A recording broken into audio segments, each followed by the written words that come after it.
दर्शकों का, मैं मीरा राजपूत। अब तक आपने बिहार चुनाव में चुनाव आयोग की प्रक्रिया को लेकर के विरोध करते हुए, खुला मोर्चा करते हुए तेजस्वी यादव को देखा है, राहुल गांधी को देखा है, राहुल गांधी की पार्टी को देखा है और तेजस्वी यादव की पार्टी को देखा है कि चुनाव आयोग की प्रक्रिया पर वो सवाल उठा रहे हैं कि बिहार में जो मतदाता सूची है उसकी दोबारा जांच क्यों हो रही है, और उन्होंने उस पर साजिश जता दी है।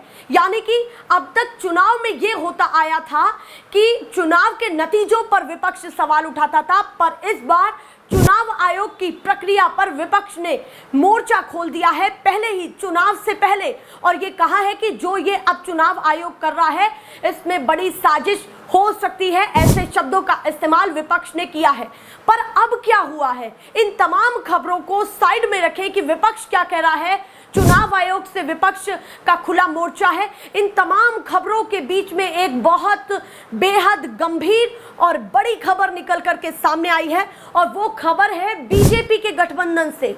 सही सुन रहे हैं, बीजेपी के बिहार के गठबंधन से, जिसमें नीतीश कुमार है बड़की पार्टी के तौर पर, जिसमें बीजेपी है, उन्हीं में से, उन्हीं के गठबंधन में से एक कद्दावर नेता ने चुनाव आयोग की प्रक्रिया को गलत ठहराते हुए ये कहा है कि जो ये हो रही है प्रक्रिया ये गलत है।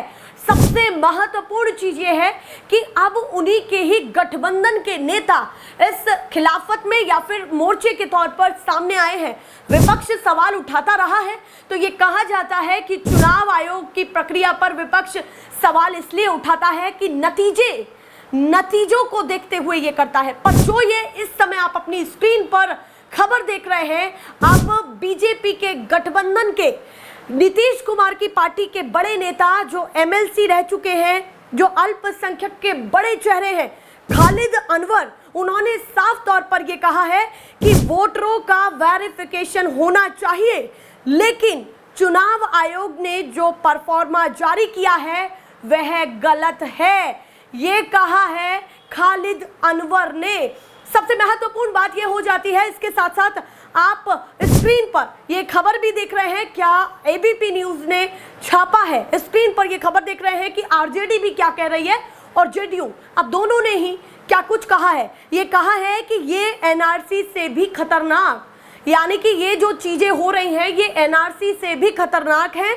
वोटर लिस्ट वेरिफिकेशन पर बोली आरजेडी, जेडीयू ने भी साफ किया अपना स्टैंड।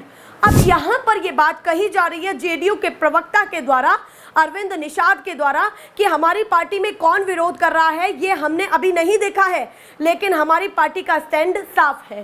पर सवाल ये उठता है कि पार्टी का स्टैंड साफ है, पर वो जो नेता खिलाफत में उतर गए हैं, जो चुनाव आयोग की प्रक्रिया को गलत बता रहे हैं, अब क्या होगा, क्या वो करने वाले हैं नेता, क्योंकि वो बहुत सोच समझ के जवाब देंगे। उनको भी पता है कि उनको पार्टी से निकाला जा सकता है, कुछ भी हो सकता है।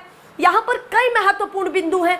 तो जब अनवर खालिद ने ये बातें कही हैं, तो क्या अब उनको ये डर नहीं रहा कि वो गठबंधन के तौर पर रहते हुए बोल रहे हैं और विपक्ष के जैसे उनके सुर दिखाई दे रहे हैं, जैसे विपक्ष कह रहा है साफ तौर पर कि इसमें बड़ी साजिश है, हमको शंका दिख रही है।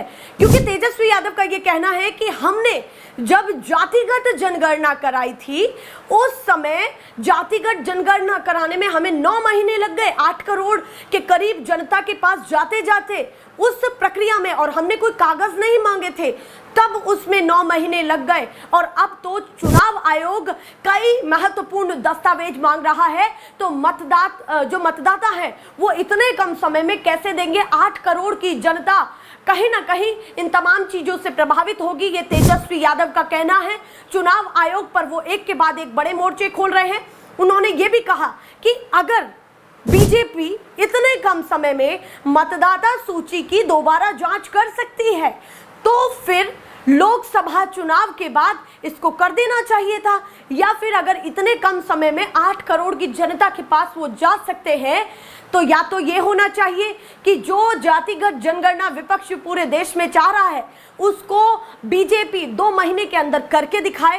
ये तेजस्वी यादव ने चैलेंज दिया है कि अगर इतना ही आसान है तो बीजेपी जातिगत जनगणना इतने कम समय में क्यों नहीं करा रही है, फेज में क्यों करा रही है। अगर मतदाता सूची इतने कम समय में तैयार हो सकती है तो यानी कि विपक्ष कई महत्वपूर्ण बिंदुओं पर जो उनके हिसाब से हैं उन पर बात कर रहे हैं। और केवल तेजस्वी यादव ही नहीं, कांग्रेस का भी सीधे समर्थन मिला है। कांग्रेस के बड़े प्रवक्ता, सीनियर प्रवक्ता, वो वहां जाकर के तेजस्वी यादव के साथ प्रेस कॉन्फ्रेंस करते हैं। पवन खेड़ा, कल मैंने आपको ये खबर दिखाई पर मैं इसका विस्तार पूर्वक अब फिर आपको जानकारी दे रही हूं कि पवन खेड़ा वो भी प्रेस कॉन्फ्रेंस पे पहुंचे। उन्होंने बिहार में जाकर के प्रेस कॉन्फ्रेंस में ये कहा कि अब फिर से चुनाव आयोग आ चुका है अपने हथकंडे लेकर के। उन्होंने ऐसे शब्दों का इस्तेमाल किया और भी कई, ये मैं छोटे शब्द कह रही हूँ, कई भारी भरकम शब्दों का उन्होंने इस्तेमाल किया। उन्होंने तो इतना तक भी कह दिया कि ये जो सारी चीजें हो रही हैं वो बीजेपी, आरएसएस और नीतीश कुमार के फेवर में हो रही हैं और कहीं ना कहीं चुनाव को प्रभावित किया जा रहा है।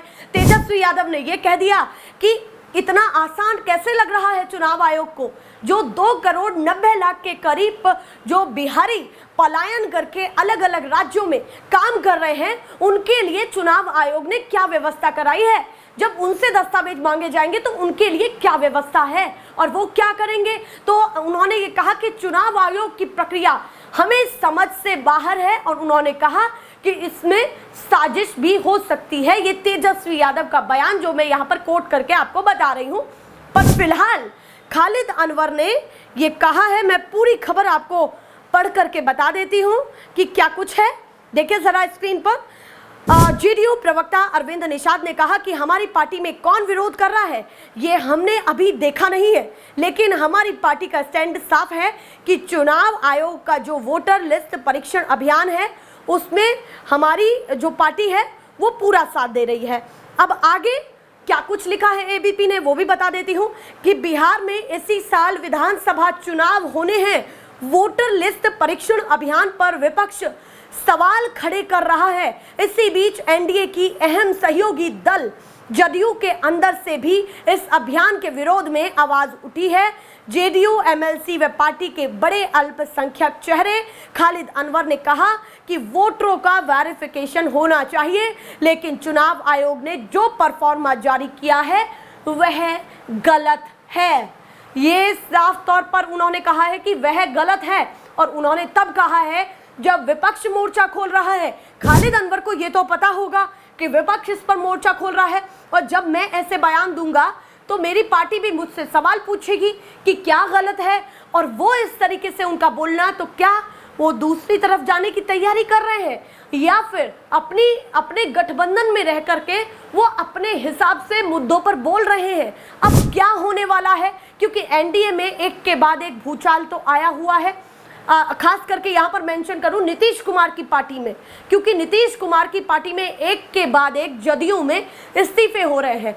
बीजेपी अभी भी अपने ग्राउंड पर है, पर फिर भी नीतीश कुमार की पार्टी में अच्छी खासी संख्या मुस्लिम समुदाय की है और मुस्लिम समुदाय ने धड़ल्ले से पार्टी का इस्तीफा दिया है। केवल कोई 1-2 नाम नहीं है, बहुत सारे नेता, और एक और नेता फिर से निकल करके सामने आ गए हैं। अब अनवर खालिद वो ये कह रहे हैं, तो अपने आप में ये महत्वपूर्ण हो जाता है कि अब बिहार की सियासत फिर से क्या बड़ा रुख लेने वाली है। क्योंकि अनवर खालिद के बयान को और भी लोग देख रहे होंगे जो और उनकी पार्टी में है, उनके समर्थन में कितने लोग हैं क्या है कुछ नहीं पता, पर अच्छे खासे बड़े पद पर हैं, अल्पसंख्यक के बड़े नेता बताए जा रहे हैं और एमएलसी भी रहे हैं, तो अपने आप में महत्वपूर्ण पद हो जाता है। अब बिहार की सियासत में अगला क्या कुछ होने वाला है ये तो नहीं पता, पर उससे पहले आप वो वीडियो जरूर देख करके जाइए जिस कॉन्फ्रेंस में तेजस्वी यादव और पवन खेड़ा ने ये तमाम बातें कही हैं। इलेक्शन कमीशन ने अचानक से विशेष गहन पुनरीक्षण की घोषणा की है। इसका ये मतलब है कि अभी जो पब्लिश हुआ था वोटर लिस्ट फरवरी माह में, जो फ्रेश घटाव जुड़ाव के बाद अब पूरे 8 करोड़ बिहारियों का वोटर लिस्ट जो है उसको साइड कर दिया गया है। अब नए सिरे से जो है वोटर्स बनाए जाएंगे। अब ये साफ तौर पे सवाल उठता है कि ठीक चुनाव से 2 महीने पहले आप ये काम क्यों कर रहे हैं, और लगभग क्या ये पॉसिबल है कि 8 करोड़ लोगों का 25 दिन के अंदर आप वोटर्स बना लें, डोर टू डोर जाएं, और यही नहीं, ऐसे ऐसे डॉक्यूमेंट्स मांगे गए हैं जो गरीबों के पास होंगे ही नहीं। बात स्पष्ट है, नीतीश जी, मोदी जी डरे हुए हैं। वो बिहार के हार को देखते हुए नीतीश जी दिल्ली जाते हैं और वो चाहते हैं कि गरीबों का वोटर लिस्ट से नाम जो है कट जाए। यानी लोकतंत्र में गरीबों को सबसे महत्वपूर्ण अधिकार जो अगर मिला है तो वो वोट का मिला है। और लालू जी हमेशा कहते हैं वोट का राज मतलब छोट का राज, और उस अधिकार को भाजपा और नीतीश जी, जो वंचित, शोषित, जो back bencher of the society जो है, जो समाज के अंतिम पैदान पे खड़ा व्यक्ति या समाज परिवार है, उसके अधिकार को ये लोग छीनना चाहते हैं। जब एनडीए पर संकट आता है तो चुनाव आयोग की तरफ, गांधी जी के 3 बंदर थे, वो न बुरा देखते थे, न बुरा कहते थे, न बुरा सुनते थे। मोदी जी के भी 3 बंदर हैं, वो न सच सुनते हैं, न सच देखते हैं, न सच बोलते हैं। वो है चुनाव आयोग। चुनाव आयोग पर दबाव इंडिया गठबंधन लगातार बना रहा है। राहुल जी लगातार चिट्ठियां भी लिख रहे हैं, आर्टिकल भी लिख रहे हैं, खड़गे साहब ने उनको कठपुतली तक करार कर दिया। हमारे भाई तेजस्वी यादव जी लगातार दबाव बनाए हुए, हमारे इंडिया गठबंधन के बाकी साथी भी बनाए। छिपाने को क्या है? अभी हम यही संघर्ष कर रहे थे कि अचानक बिहार में एक डाका डालने आ गया चुनाव आयोग, और डाका सिर्फ आपके वोट पर नहीं डाला जा रहा, ये डाका डाला जा रहा है आपके तमाम अधिकारों पर, आपके वजूद पर, आपकी पहचान पर, आपकी नागरिकता पर। तो देखा आपने ये वीडियो, क्या कुछ है इस तरीके से विपक्ष ने सवाल किया है। मैं ऐसे ही तमाम बड़ी खबरें आपको दिखाती रहूंगी। फिलहाल के लिए नमस्कार।